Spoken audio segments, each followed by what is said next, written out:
ఎంతమంది మహిళలు ఎక్కారో ఆడికంటే 50% అంటే 30% మాత్రమే గవర్నమెంట్కి వచ్చి పడింది. గవర్నమెంట్ పడినంత ఓన్లీ 30% మాత్రమే. బస్ తాలూకా కెపాసిటీలో 100 కెపాసిటీలో 30% మాత్రమే గవర్నమెంట్ పడింది. మరి దానికి ఎంత అవుద్ది? 1000 కోట్లు 1200 కోట్లు అవుతాయి. ఆ చిన్న పథకాన్ని కూడా మీరు పెట్టలేపారే అంటే మీకు చిత్తశుద్ధి లేదు, మీకు చేయాలనే కమిట్మెంట్ లేదు, చేద్దామని తపన లేదు మీకు. ఉంటే సింపుల్ కదా అది. పోనీ తప్పు చెప్పింది అయితే మీకు కూడా ఆలోచన ఉంది కదా. 40% బస్సులు ఖాళీకి తిరుగుతున్నాయి కదా.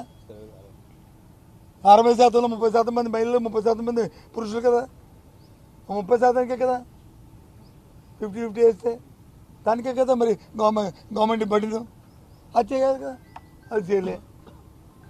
అప్పులో గత ప్రభుత్వం అప్పులు చేసింది. సరే ఇప్పుడు 93,000 కోట్లు ఈ 10 నెలల కాలంలో అప్పులు చేస్తారు. ఇగో దానికి ఎంత చేస్తారు, ఇగో ఇది లిస్టు. ఇది కాక మార్కెట్ సివిల్ సప్లైస్ ఇంకో 13,000 కోట్లు చేశారు. మార్కెట్ నుంచి సివిల్ సప్లైస్ అంటే 1,00,000 పైసలకు ఈ 10 నెలల కాలంలో మీరు చేసినప్పుడు మరి ఏ రకంగా చెప్పండి. ఇదంటే దానికి సమాధానం లేదు.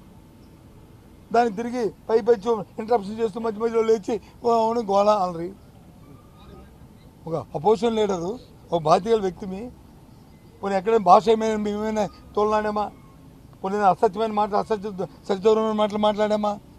లేదు. అంకెలు వేస్తూ తప్పు అంకెలు ఏమైనా అక్కడ మేము ప్రొడ్యూస్ చేసామా? పోనీ ఇంకేమైనా చేసామా? కాదు కదా.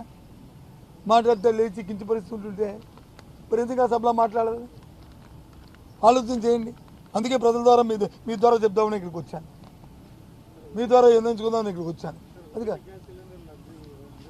అవును ఏంటి అందుకే ఇక్కడికి వచ్చాను. ఇంతే కాదు ఇంకా నేను మాట్లాడదామనుకున్నాను. ఏది ఉద్యోగస్తుంది. ఆ రోజు ఎన్నికల్లో ఏం చెప్పారు?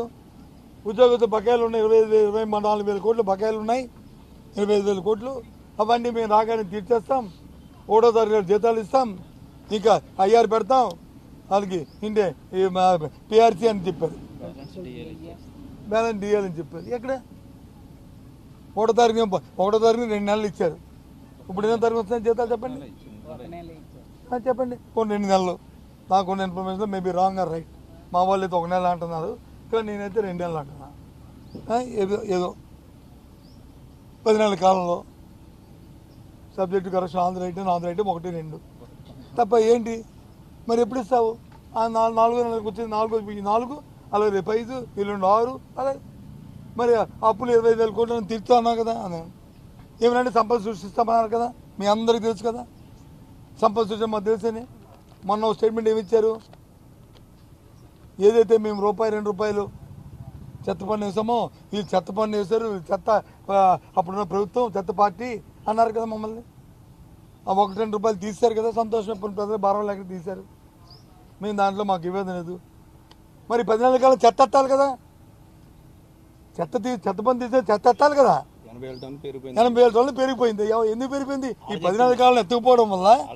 దాన్ని మీ ఆ 10 నెలల కాలంలో ఆ చెత్తను తీడిపోవడం వల్ల ఆ చెత్త కంపు కొడుతుంది. అక్కడ గత ప్రభుత్వం గణత కాదు, ఈ ప్రభుత్వం గణతది. గత ప్రభుత్వంలో ఉదయాన్నే వేసేటప్పటికి ఇంటి ముందు వచ్చి బెల్ల కొట్టి తలుపు కొడితే మేము ఇచ్చిన డొక్కులు ఏదైతే ఆ టిన్స్ ఉన్నాయో, ఆ గ్రీను ఆ బుల్ల దాన్ని తెచ్చి ఆటోలు వేసేవారు. పోనీ నీ విధానం వేరు.